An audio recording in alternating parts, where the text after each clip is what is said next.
And so beginning the UAP segment of the podcast, the transformation of UFO discourse from fringe conspiracy to mainstream scientific inquiry represents probably the most remarkable shift in public discourse of the 21st century and perhaps of all time.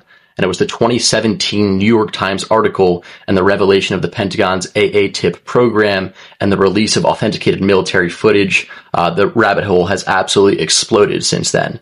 To quote Mikio Kaku, the burden of proof used to be on the people who believed in UFOs, but now the burden of proof has shifted to the Pentagon and military for them to prove that these are not extraterrestrial. And so there's been a seed change in the last several years. 50 years ago, there was a congressional hearing from Project Bluebook, and there was a lot of laughter. But we now have frame-by-frame analysis of these objects traveling 20 times the speed of sound. They can zigzag and drop 70,000 feet in just a few seconds. They can go underwater, and they can also move without any visible means of propulsion.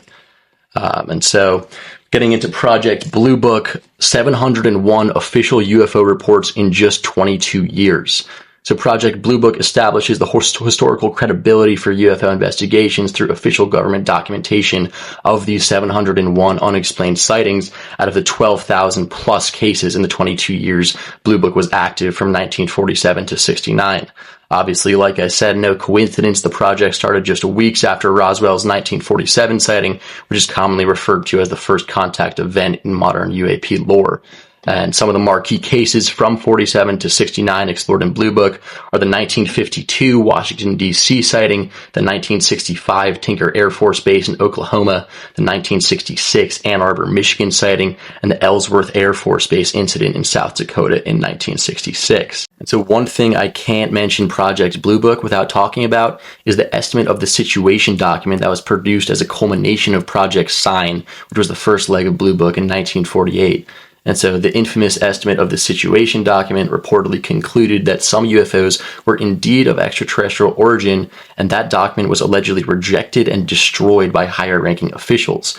And, this document is a significant part of UFO lore, and the details surrounding it are definitely somewhat murky, but its existence is a certainty as it was confirmed by multiple sources, including Captain Edward Ruppelt in his book, The Report on Unidentified Flying Objects. And so after all my time researching Bluebook and writing my 20-pager on it, the existence of this document and its subsequent destruction may have been the most startling finding. So according to Captain Edward Ruppelt, the first director of Bluebook, the document was rejected by General Hoyt Vandenberg, the then chief of staff at the Air Force, due to lack of proof.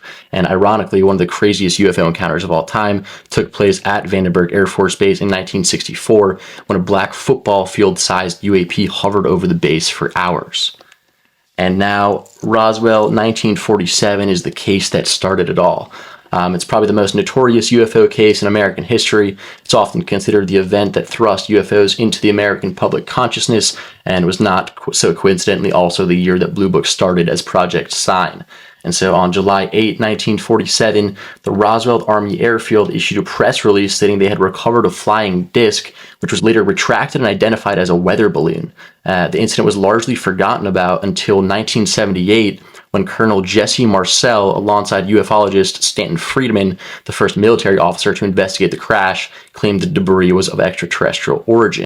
And so Roswell occurred shortly after Kenneth Arnold's famous sighting in June of 1947 near Mount Rainier, where he reported seeing 9 crescent-shaped objects flying at incredible speeds and coining the term flying saucer. And so together, the Arnold sighting and the Roswell incident marked the beginning of modern UFO culture in the United States, setting the stage for Project Sign, Grudge, and Bluebook.